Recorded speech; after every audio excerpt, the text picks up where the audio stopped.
guys, giving you a little video. We have this big guy out working in a store, just kind of testing, you know, just how well he does with people, with new environments.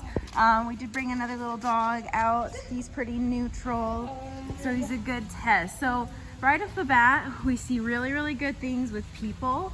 And he has a lot of food drive. So what that tells me is that he has the ability to be pretty environmentally neutral, which is a good thing. So really you don't want a dog that comes out and is just like crazy and right off the bat wants to say hi to everybody and ends up jumping on people or just crazy stuff. So he does get a little bit distracted, but that's often just what we see with some of these foster dogs that just don't have a lot of training. But Dana does a good job of keeping him engaged with food, and we have him on a prong collar. Yeah, I just get a little bit more control because he's a big, strong guy that can often be a little bit pushy. A little bit nervous by this glass right there. You see he kind of got a little bit lower, but recovered pretty well. So maybe the shininess of the floor. So this is our first time just in a new environment. We just started in the garden area, so the shininess of the floor makes him a little bit uncomfortable, but he's taking food, so that tells me that he's working through it.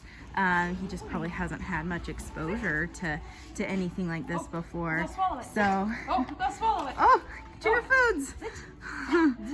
Good boy. So what Dana's doing here is taking more of a proactive approach, working on some obedience with him, keeping his brain engaged with her, where he's just focused on her.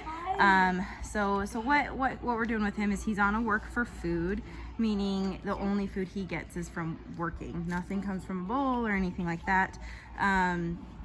He's learning the down right now. He doesn't quite get it yet, but you can see that the wheels are starting to turn. Good boy. Good boy. And then he gets the reward.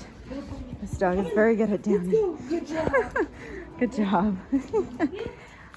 One thing we did see is he did get a little huffy puffy with this guy when we first got out of the car. I got out of my car, Dana got out of her car with him, and he was a little bit like his hackles were raised. He was a little grumbly about it. With a few corrections, he recovered and he was fine. So that tells me that the potential for some dog reactivity is there, but with training, consistency, leadership, lots of control, I don't think you would see too much of it if you were really proactive about it when you do come across other dogs. So that is typical German Shepherd. Sometimes they feel a need to be a little bit defensive and protective. We don't see a ton with people so far, but a little bit with dogs. So that's something that some training he would definitely benefit with some training.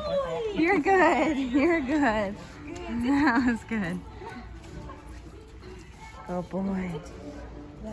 Good job, buddy.